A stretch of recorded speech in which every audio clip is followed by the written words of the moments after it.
বাবা, আমার নতুন করে কি সর্বনাশ হলো? আর আপনি তো এইমাত্র ধ্যান শুরু করেছিলেন, কিন্তু সাথে সাথে আপনি ধ্যান ভঙ্গ করলেন কেন? তান্ত্রিক বাবা, আবার কোনো নতুন সর্বনাশ ঘটে গেছে নাকি? বলুন তো আমাকে। সুমন, তোকে পরীর কথা বলেছিলাম না? বলেছিলাম না ওই পরী মুক্ত হয়ে গেছে? হ্যাঁ, বলেছিলেন তো, কিন্তু আপনি তো বলেছিলেন ওই পরীটার নাকি কোনো শক্তি নেই, সে নাকি একজন সাধারণ মানুষের মতো জীবনযাপন করছে। তাহলে ওই পরীকে নিয়ে আপনি এত ভয় কেন পাচ্ছেন? ওই পরী তার শক্তি ফিরে পাওয়ার জন্য ধ্যান সাধনায় বসেছে। আর ও যদি কোনোভাবেই ধ্যান সাধনা সম্পূর্ণ করতে পারে, তাহলে ওর পুরনো শক্তি ফিরে পাবে। আর তখন তো ওই পরী আমাদের উপর আঘাত করবে। সবই তো শুনলেন, এখন বলুন আমরা কি করব মহারাজ? এসব কি বলছো কি? তোমাদের কথা শুনে তো আমার বড্ড চিন্তা হচ্ছে। রাজ্য থেকে চারটে বাচ্চা এভাবে গায়েব হয়ে গেল, আর কেউ কিচ্ছুটি বুঝতে পারলো না। আমি তো ভেবেছিলাম এই ব্যাপার একটা সাধারণ ব্যাপার, একটা দুটো বাচ্চার ব্যাপার, যে কোনো ভাবে নিখোঁজ হতেই পারে। কিন্তু দিনের পর দিন যদি এভাবে বাচ্চা নিখোঁজ হতে থাকে, তাহলে তো একটা বড় একটা সমস্যা হয়ে যাবে। আর আমরা তো সব সমস্যার সমাধান নিতে আপনার কাছে এসেছি। আমাদের বাচ্চা হারিয়ে গিয়েছে, তাকে ফিরিয়ে আনার ব্যবস্থা করুন। আর এমন একটা কিছু করুন যেন কোনোভাবে আমাদের রাজ্য থেকে আর একটা বাচ্চাও চুরি না হয়। আর এভাবে যদি দিনের পর দিন আমাদের রাজ্য থেকে বাচ্চা চুরি হতে থাকে, তাহলে আমাদের রাজ্য থেকে যে সব লোককে ছেড়ে চলে যেতে হবে। না না, তোমরা রাজ্য ছেড়ে কোথাও যাবে না, এটা তোমাদের রাজ্য। তবে তোমরা চিন্তা করো না, আমি দেখছি আমি কত দূর কি করতে পারি। দুজনে এখানে, আর আমি তোমাদের দুজনকে পুরো রাজপ্রাসাদ খুঁজে বেড়াচ্ছি। ফুলকুমারী, এসো, তোমার কক্ষে এসো। একিমা, তুমি আবার ফুলকুমারীকে নিয়ে কোথায় যাচ্ছ বলো তো? বাবা, বউকে যেন চোখের আড়াল করতেই চাইছো না রাজকুমার চন্দ্রকুমার।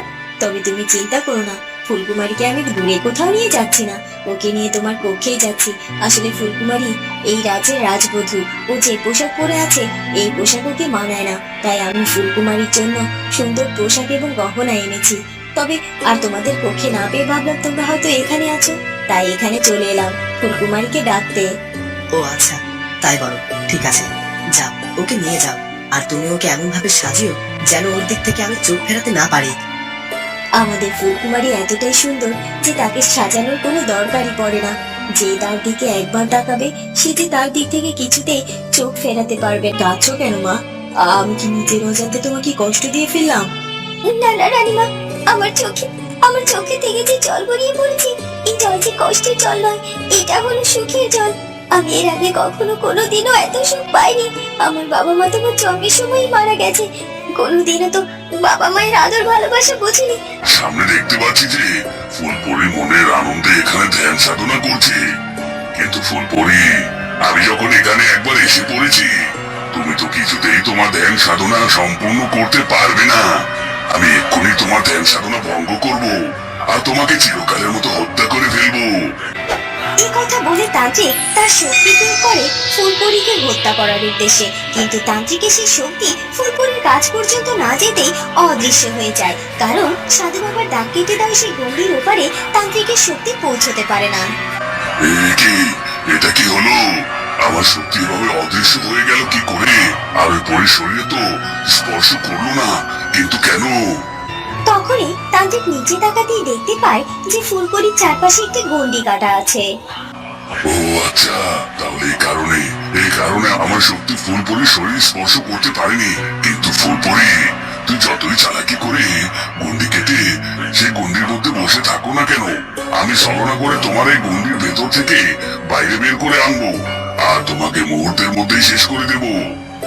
এই যে ফুলপরি, এক্ষুনি তোর ধ্যান ভঙ্গ কর, না হলে কিন্তু এই যে আমি তোর সামনে এসে হাজির হয়েছি, একটিবারের জন্য চোখ খুলে থাকা, না হলে তুই অনেক বড় বিপদে পড়ে যাবি। মনে হচ্ছে তান্ত্রিকটা আমার সামনে এসে হাজির হয়েছে।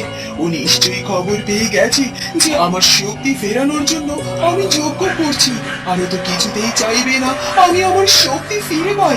ও তাই আমার ধ্যান ভঙ্গ করার জন্য এখানে এসেছে। তবে না, যাই কিছু ঘটে যাক না কেন, আমি কিছুতেই আমার ধ্যান ভঙ্গ করবো না। কারণ সাধু বাবা আমাকে এই ধ্যান ভঙ্গ করতে নিষেধ করেছেন।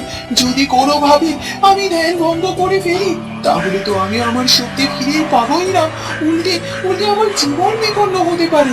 তাই আমার সামনে যাই কিছু করুক না কেন ওই তান্ত্রিক, আমি চুপচাপ সাধনা করেই যাব। বন্ধুরা, ভিডিওটি ভালো লাগলে ভিডিওটিকে লাইক করে দিও। এরকম আরো নতুন নতুন